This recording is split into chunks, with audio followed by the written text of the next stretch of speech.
Hey, what's going on? Post game Niners show. We know they have a 1 day to think about it now. And, we lost to the Minnesota Vikings. I got to say, they are a good team. Their defense is legit. They got some really good players on all levels of their defense. So, you really got to give it up to them. They did a really good job. Kirk Cousins looked good. Cook looked good. Thielen had his plays. Diggs did his thing. Kyle Rudolph got open on that play. So, I want to give my hats off first to them. Their coaching staff did a great job. The fans were there. Even though you can see a lot of Niner fans there, we were representing. And I'm happy to see that because I feel like this whole year we're just going to be taking over stadiums like we did a couple years ago. But back to Minnesota Vikings, I feel like they did a good job. They're a legit Super Bowl contending team. Their defense looked legit. Their offense looked good with Kirk Cousins, and so you got to give them their props. Um, but when it comes to the Niners, I think our team did good too. We did an excellent job when it comes to, being resilient. To me, was the number one word I'll use about that game. We're really resilient when it came to, a lot of teams could have folded when it was 24-6 there. A lot of teams could have just tucked in and been scared, but it felt like every time they did something, we responded really quick with a 40-yard bomb or 30-yard bomb.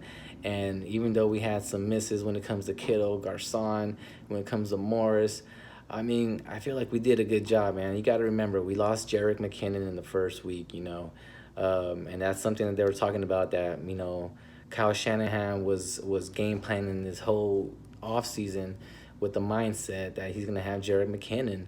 But a week before the game, that he had to scratch his whole game plan. He couldn't use the same kind of running back there. Even though we had Breida, McKinnon's a little different animal, So he kind of had to change his whole game plan. And then what happens? Marquise Goodwin gets hurt. That sucks. And then our lineman gets hurt. And then who is it? Prosen and then Garrett gets hurt. So it just started, downward turn. We had to move McGlinchey to the inside. So, a lot of things went bad for us. We had to bring in a Pettis in there, which, don't get me wrong, Pettis did a great job. I think on that play when he had to catch that ball, I don't know what happened on that interception, if he ran a route or if it was just a bad throw on Jimmy G's fault. And Kendrick Bourne really didn't look too good to me yesterday. So I was actually more impressed with Dante Pettis yesterday, but yeah, we're battling back. We had plays that we should have made. Kittle should have really dropped that. Caught that ball. I could not believe it that he dropped that ball, man. If he would have caught that, he probably would have been gone. And that's one thing I'm very impressed by, actually, about our game yesterday, is that how good George Kittle looked, man.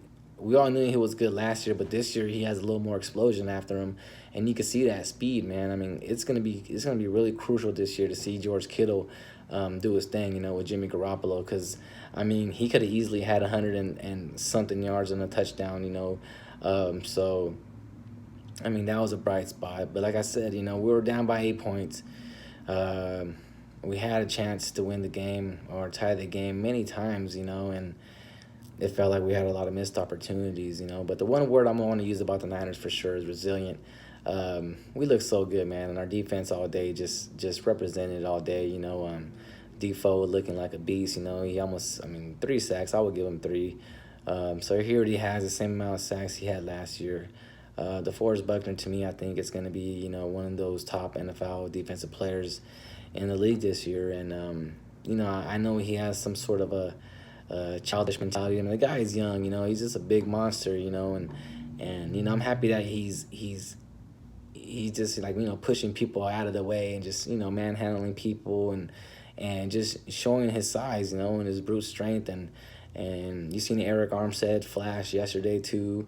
You seen Colbert and Tart both do their thing, even though Tart missed a potential pick 6. I wish we would have had that one back.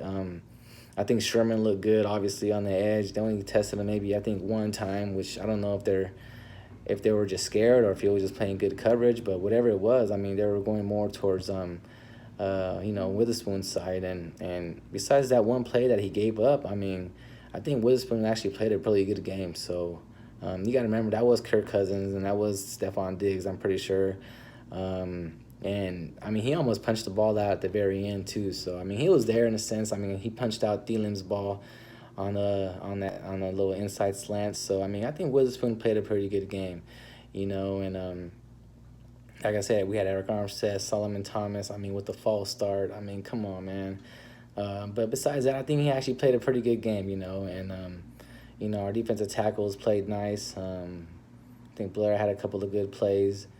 But of course, the silver lining in that game was basically, we found a legit other linebacker for sure, and Fred Warner, seeing him in preseason, there's something stood out about him. He just seemed faster. He just seemed like he can read hole. He was smart. He was always in the right place, and it just translated into the first week. And man, the guy almost had like 13 points on fantasy. I mean, he had like 11 tackles. Then he had that strip, which just shows awareness and not giving up.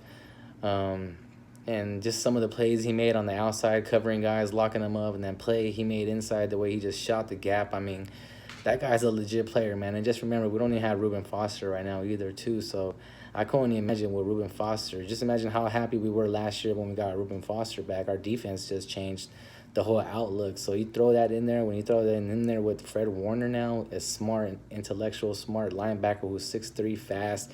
And, he almost had an interception as well, too, and he missed it. So, we missed a lot of good plays. And we lost to a Super Bowl contending team by 8 points at their house, week 1.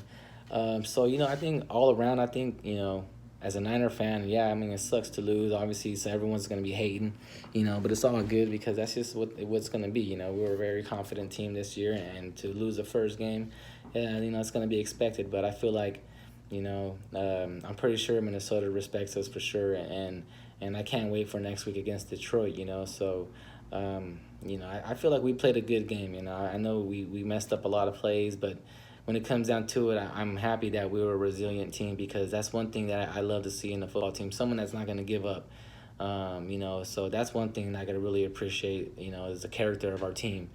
So, hopefully going into week 2 against Detroit at home, I know the fans are going to show up. I'm going to go to the game. It's going to be popping out there. It's going to be loud. I feel like Alfred Morris will have a big game at home. I feel like Dante Pettis will have a bomb for sure. I think Kittle is going to have a huge game. Our defense is going to just go bananas at home. I feel like Defoe might he might get 3 more sacks, or Fred Warner is gonna do his thing. I mean, I feel like maybe Sherman might get a pick, or I don't know. We'll see. But Detroit didn't look good at all when it comes to Monday night. But yeah, I think you got to be optimistic when it comes to being a Niner fan, and just look forward to the next week. And like I said, we'll talk about it more. I'll let one more video out before the game starts, and to give me my thoughts, and we'll see what happens from there. All right, you guys have a good time. Bye.